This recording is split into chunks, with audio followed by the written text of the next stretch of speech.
Dios los bendiga, hermanos. Bienvenidos a Leamos la Biblia en un año. Nos corresponde ya la carta de Santiago. Vamos a leer las páginas de la 1405 a la 1411 de la Biblia cronológica, también leyendo la carta de Judas. Empezamos con una nota del editor, la carta de Santiago. A pesar de la importancia del ministerio de Pablo y del énfasis dado a su obra en el registro histórico de la iglesia primitiva, hay otros líderes cuya influencia no puede ser pasada por alto. Por lo menos 4 de estos líderes son los autores de escritos que se preservan como parte del Nuevo Testamento. Se cree que 2 de estos, Santiago, Jacobo y Judas, eran medio hermanos de Jesús. En los relatos de los evangelios hay una indicación de que los hermanos de Jesús inicialmente rechazaron su deidad y señorío, pero el registro histórico más tarde incluye a sus hermanos como estando entre los discípulos en Jerusalén después de la ascensión de Cristo. Además de los 2 apóstoles que son llamados Jacobo, uno es hijo de Zebedeo, el otro hijo de Alfeo, hay otro más de gran importancia en la iglesia. En su carta a los Gálatas, Pablo se refiere a este Jacobo como el hermano del Señor e indica que es un líder de la iglesia de Jerusalén, así que no sería de sorprender que Jacobo, o sea Santiago, el hermano del Señor, sea el autor de la carta, de las cartas inspiradas. Si la fecha tradicional de la muerte de Jacobo es correcta, entonces esta carta debe haber sido escrita antes del año 62. Pudo haber sido escrita tan temprano entre los años 50 al 60 después de Cristo, pero no se tiene certeza de la fecha exacta. Dirigida a las 12 tribus que están en la dispersión, una designación para los judíos exílicos y por extensión a todos los cristianos de todas partes. La carta probablemente tenga la intención de ser distribuida entre las iglesias dispersas de Cristo. A diferencia de Pablo, Santiago no lucha con asuntos profundos de doctrina, ni comenta sobre ningún problema específico que una iglesia local en particular podría estar contendiendo. En cambio, él dirige el asunto de su carta a la crisis a causa de la persecución que sufren todas las iglesias durante esa época. Después de tratar la naturaleza de la tentación, Santiago escribe mucho respecto a la necesidad de coherencia entre la fe y la cordura. En el contexto, Santiago parece estar diciendo que solo aquellos que demuestran una fe verdadera pueden soportar los sufrimientos de la época y que la fe puede medirse por la conducta.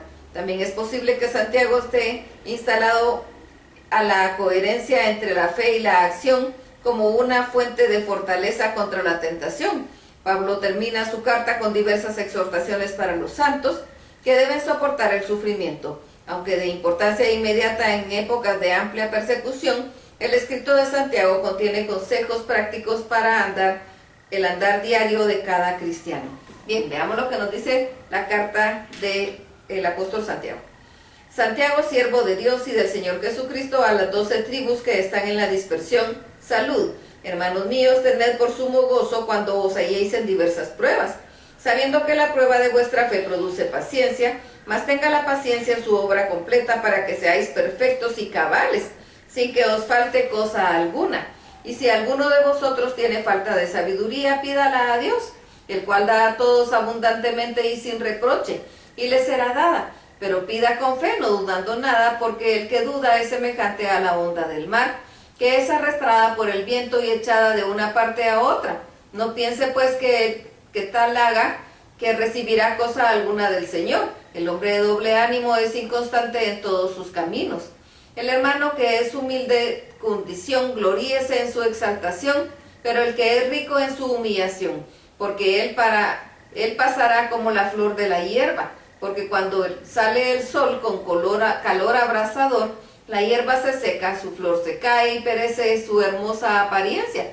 Así también se marchitará el rico con todas sus empresas.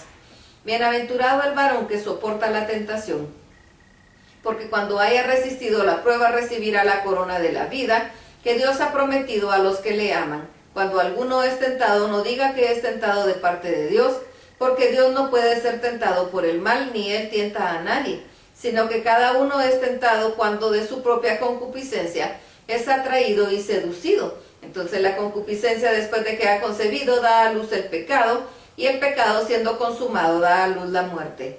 Amados hermanos míos, no erréis. Toda buena dádiva y todo don perfecto desciende de lo alto, del Padre de las luces, en el cual no hay mudanza ni sombra de variación, Él de su voluntad nos hizo nacer por la palabra de verdad, para que seamos primicias de sus criaturas. Por esto, mis amados hermanos, todo hombre sea pronto para oír, tardo para hablar, tardo para airarse, porque la ira del hombre no obra la justicia de Dios. Por lo cual, desechando toda inmundicia y abundancia de malicia, recibid con mansedumbre la palabra implantada, la cual puede salvar vuestras almas. Pero sed hacedores de la palabra y no tan solamente oidores, engañándoos a vosotros mismos, porque si alguno es oidor de la palabra, pero no hacedor de ella, este es semejante al hombre que considera en un espejo su rostro natural, porque él se considera a sí mismo y se va, y luego olvida cómo era. Mas el que mira atentamente en la perfecta ley de la libertad y persevera en ella, no siendo oidor olvidadizo, sino hacedor de la obra, este será bienaventurado en lo que hace.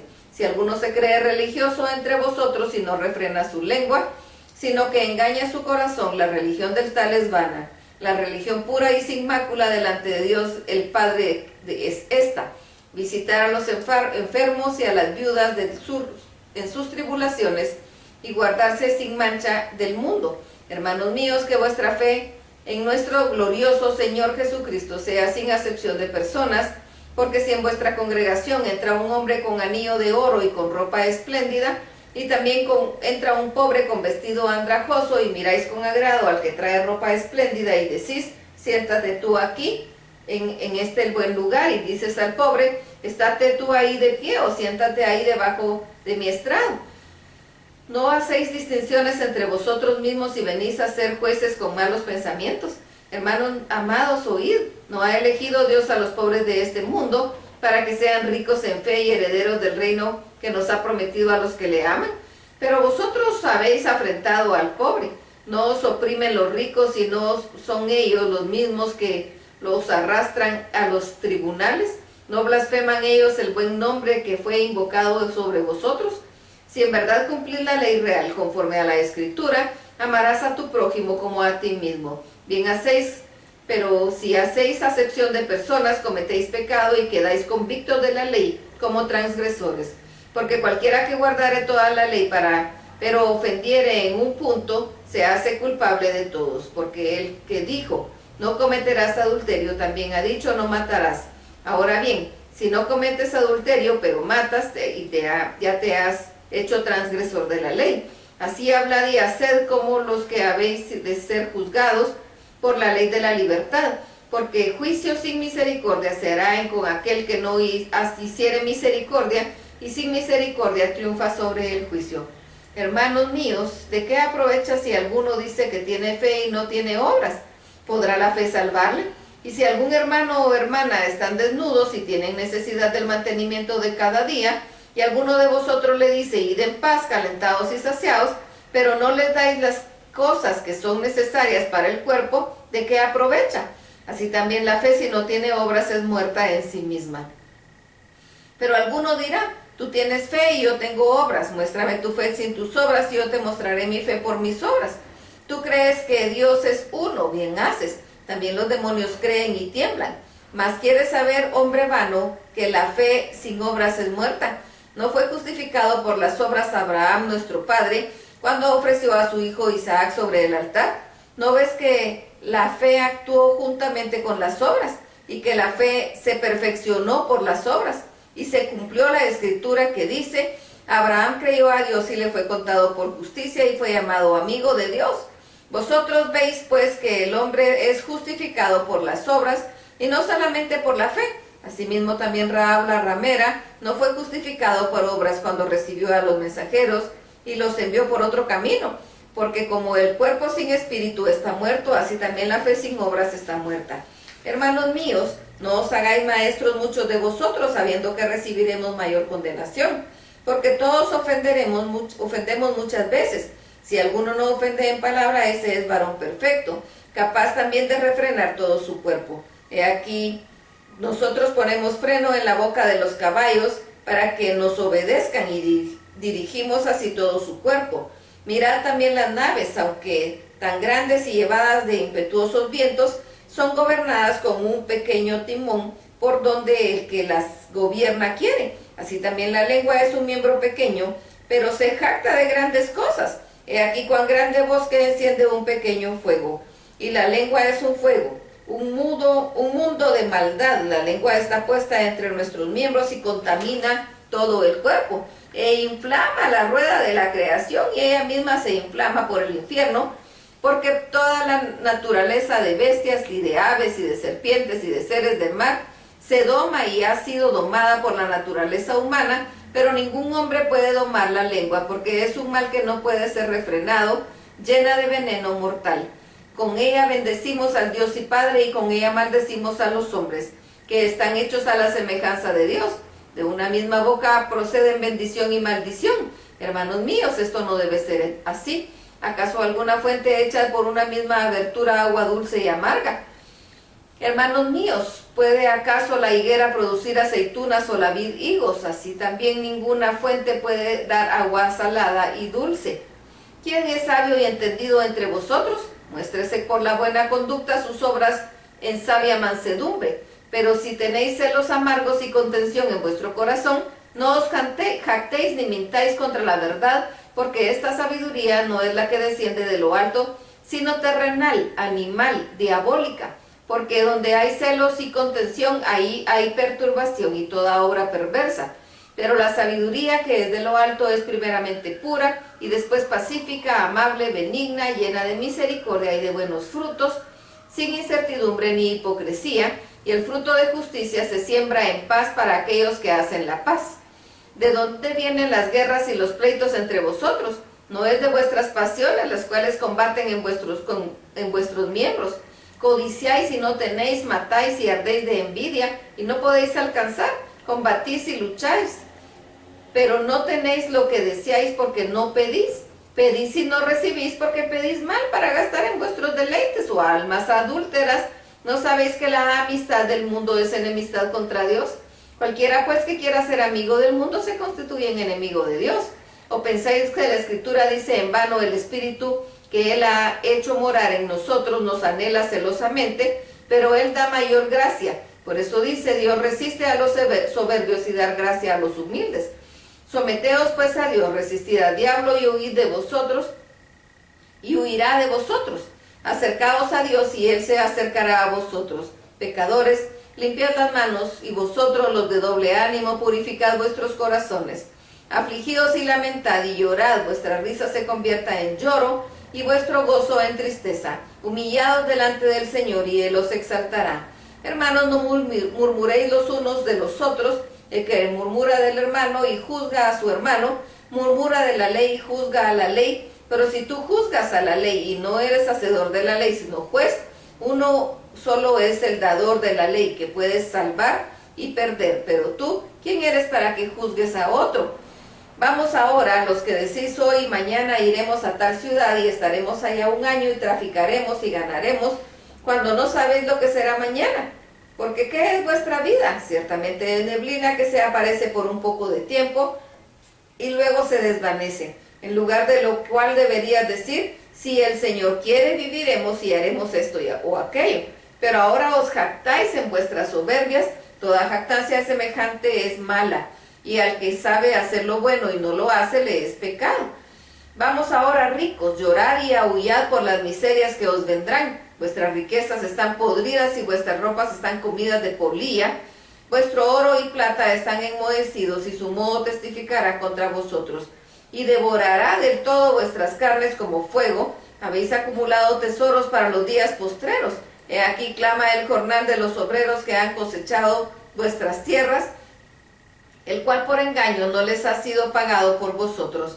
Y los clamores de los que habían cegado han entrado en los ídolos del Señor, en los oídos del Señor de los ejércitos. Habéis vivido en deleites sobre la tierra y sido disolutos. Habéis engordado vuestros corazones como el día de la matanza. Habéis condenado a muerte al justo, y él no os hace justicia. Por tanto, hermanos, tened paciencia hasta la venida del Señor. Mirad cómo el labrador espera el precioso fruto de la tierra, aguardando con paciencia hasta que reciba la lluvia temprana y tardía. Tened también vosotros paciencia y afirmad vuestros corazones, porque la venida del Señor se acerca. Hermanos, no os quejéis unos a otros, para que no seáis condenados. He aquí el juez está delante de la puerta.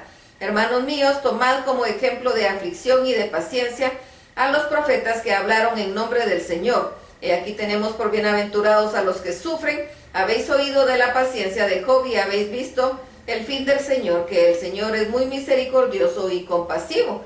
Pero sobre todo, hermanos míos, no juréis ni por el cielo, ni por la tierra, ni por ningún otro juramento, sino que vuestro sí sea sí y vuestro no sea no, para que no caigáis en condenación. ¿Está alguno entre vosotros afligido? Haga oración. ¿Está alguno alegre? Cante alabanzas. ¿Está alguno enfermo entre vosotros? Llame a los ancianos de la iglesia y oren por él, ungiéndole con aceite en el nombre del Señor, y la oración de fe salvará al enfermo y el Señor lo levantará, y si hubiere cometido pecados le serán perdonados. Confesaos vuestras ofensas unos a otros y orad unos por otros para que seáis sanados. La oración eficaz del justo puede mucho. Elías era hombre sujeto a pasiones semejantes a las nuestras y oró fervientemente para que no lloviese, y no llovió sobre la tierra por 3 años y 6 meses. Y otra vez oró y el cielo dio lluvia y la tierra produjo su fruto. Hermanos, si alguno de entre vosotros se ha extraviado de la verdad y alguno la hace volver, sepa que el que haga volver al pecador del error de su cambio, salvará de muerte un alma y cubrirá multitud de pecados. Una nota del editor, la carta de Judas, refiriéndose a sí mismo como el hermano de Jacob. Judas también se dirige al público en general por medio de un breve escrito donde les advierte acerca de los falsos maestros y los alienta a permanecer firmes en la fe. Las posibles fechas de la carta varían entre el año 60 y tal vez el 80, pero se sabe que Judas, o de su obra, aunque algunos creen que él es mencionado en 2 ocasiones, no solo como hermano de Jesús, sino también como líder y profeta en Jerusalén. En su carta, Judas trata de combatir una filosofía ampliamente aceptada que niega que los pecados de la carne puedan afectar el alma. Esta filosofía naturalmente ha desembocado en una flagrante inmoralidad a fin de acentuar las consecuencias potencialmente peligrosas de esta enseñanza. Judas utiliza tanto los escritos del Antiguo Testamento como algunos que están fuera de la Biblia, como el libro de Enoc, para recordar a sus lectores el juicio de Dios sobre la impiedad. Bien, veamos lo que nos dice la carta de Judas. Judas, siervo de Jesucristo y hermano de Jacobo, a los llamados, santificados en Dios Padre y guardados en Jesucristo, misericordia y paz y amor os sean multiplicados. Amados, por la gran solicitud que tenía de escribiros acerca de nuestra comunión común salvación, me ha sido necesario escribiros exhortándoos para que contendáis ardientemente por la fe que ha sido una vez dada a los santos, porque algunos hombres han enfrentado encubiertamente los que desde antes habían sido destinados para esta condenación, hombres impíos que convierten el libertinaje en la gracia de nuestro Dios y niegan a Dios, el único soberano, y a nuestro Señor Jesucristo. Mas quiero recordaros, ya que una vez lo habéis sabido, que el Señor, habiendo salvado al pueblo sacándolo de Egipto, después destruyó a los que no creyeron y a los ángeles que no guardaron su dignidad, sino que abandonaron su propia morada, los ha guardado bajo obscuridad en prisiones eternas para juicio del gran día, como Sodoma y Gomorra y las ciudades vecinas, las cuales de la misma manera que aquellos, habiendo fornicado e ido en pos de vicios contra naturaleza, fueron puestas por ejemplo, sufriendo el castigo de fuego eterno.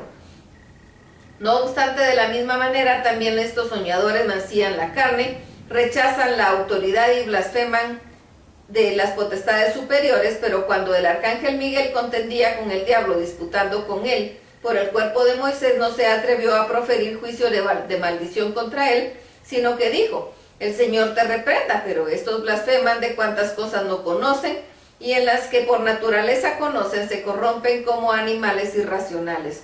Ay de ellos, porque han seguido el camino de Caín y se lanzaron por lucro en el error de Balaam y perecieron en la contradicción de Coré.